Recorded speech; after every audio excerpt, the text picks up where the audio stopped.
இன்றைக்கி Friday morning சிம்பிளாக தான் பூஜை பண்ணியிருந்தேன். ஏன்னா நெக்ஸ்ட் மண்டே வந்து புது வீட்டுக்கு போகிறோம். சரி அங்கே பால் காய்ச்சணும், அப்போவே பூஜை சாமான் வாஷ் பண்ணிக்கலான்னு விட்டுட்டேன். நான் இப்போ சிம்பிளாக மட்டும் பூஜை பண்ணி முடிச்சுட்டேன். சரி கொஞ்சம் டீ குடிக்கணும் போல் இருந்துச்சு, சரி டீ குடிக்கலான்ட்டு எனக்கும் பாட்டிக்கு டீ போடலான்ட்டு போயிட்டேன். டீ போட்டதுக்கப்புறமா இன்றைக்கி வந்து சிம்பிளாக டேஸ்டியாக பூரிக்கு மசாலா எப்படி நான் என்னுடைய ஸ்டைலில் பண்ணுவேன்றதை உங்களுக்கு நான் சொல்கிறேன்.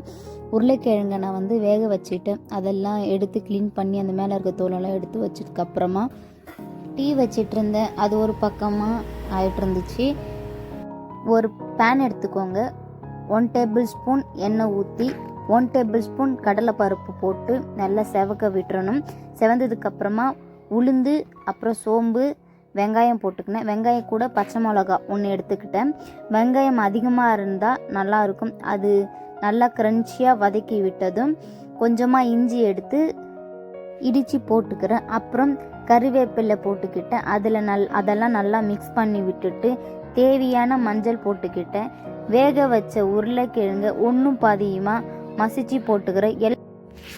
நல்லா எல்லாத்தையும் மிக்ஸ் பண்ணி நல்லா ஒரு 5 மினிட்ஸ் அந்த மசாலாலாம் அது உள்ளே போகிற அளவுக்கு எல்லாமே கரெக்டாக மிக்ஸ் பண்ணி விட்டதுக்கப்புறமா ஒரு சின்ன கிளாஸ் வந்து நான் தண்ணி ஊற்றிக்கிறேன்.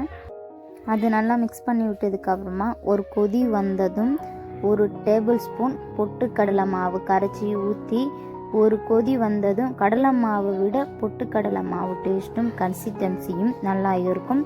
ரொம்ப கெட்டியாகவும் இல்லாமல் கொஞ்சம் தண்ணியாகவும் செஞ்சு பாருங்கள்.